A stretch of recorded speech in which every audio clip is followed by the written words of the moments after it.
I want to help the white person understand Black Lives Matter for dummies, okay? I want you to think about sheep in a pen. You have a mixture of white and black sheep. They're all safe. But there's one black sheep that's out of the pen. Somehow it got out. And that sheep is not safe. It is in harm's way. In my thumbnail, I happen to use a wolf. It could be anything. But in this society that we're in, it's the white man that's the wolf. That life matters because it's in danger. But what do you see?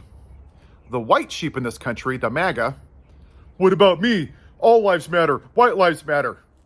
Of course they do. Of course all lives matter. But you're safe. You're not in harm's way. You're not getting racially profiled. Your house isn't being redlined. You're not being called the N-word. You're not having to give the talk to your kids to what to expect when a white cop at some point pulls you over. Your son wasn't a Ahmaud Arbery that was chased down by 3 white guys and shot. Your great-grandparents weren't a will. But your little puny little concepts of brains can't imagine a situation where the world doesn't revolve around your caucasity. Instead of focusing on the atrocity of what happened to George Floyd and metaphorically how the white man has put his knee on the black man since the inception of this country, you don't care about that. You didn't protest.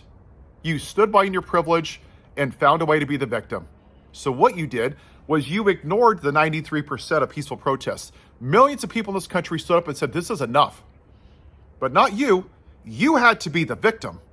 Ooh, look at the summer of love, the 7%. Yeah, and a lot of those were white people that caused it to be agitators because you want the focus to be on you, right?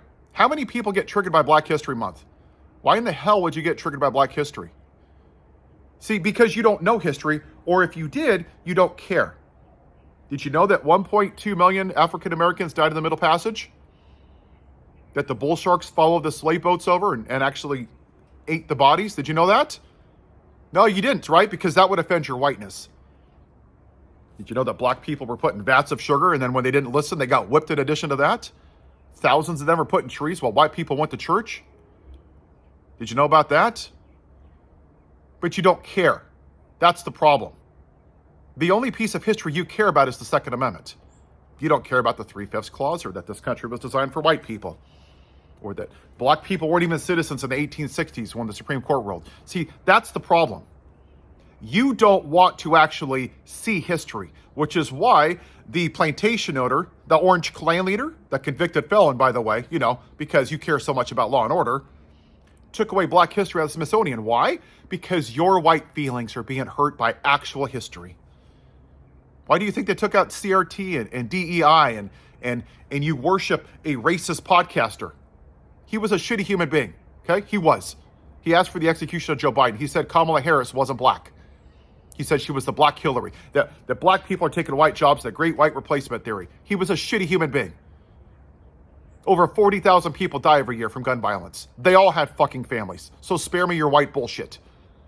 But they cherry picked that one because why? Because it allowed them to be the white victim. Did you see them up in arms about Ahmaud Arbery being chased by 3 white guys? No. Why? Because they want to say that white lives matter. And that's really what it's about. They're triggered by Hispanic History Month and Asian History Month. They want it to be about them. That's why they're triggered by Black History Month. It's not because it's black history. It should be American history. It's because it doesn't allow them to be some kind of wannabe alpha, beta, toxic masculinity where he's a patriot with flags and guns and singing God Bless America and having dumbass UFC fights where they're all punching each other because I need to be a real man because that's their version of American exceptionalism. That's what this is really about.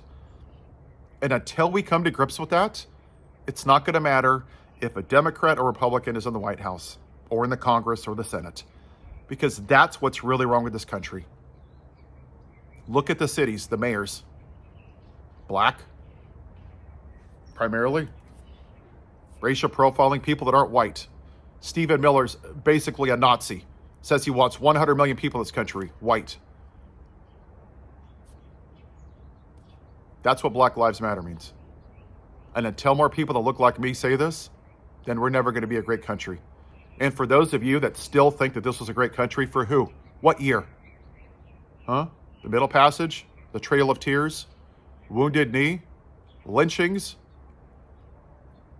1,800 Asian Americans died in internment camps. Women couldn't have the right to do with their bodies, couldn't have credit, couldn't vote. This country's never been great for everybody except the white man. But even hearing that, your little puny pea brains, your concepts of brains, are breaking down because you've been indoctrinated by this country to say that it's the best of the best of the best of the best. And it hasn't been, except for one demographic, mine. Black Lives Matter. And if you don't like it, you can ship your ass back to England where you came from. Have yourself a white day.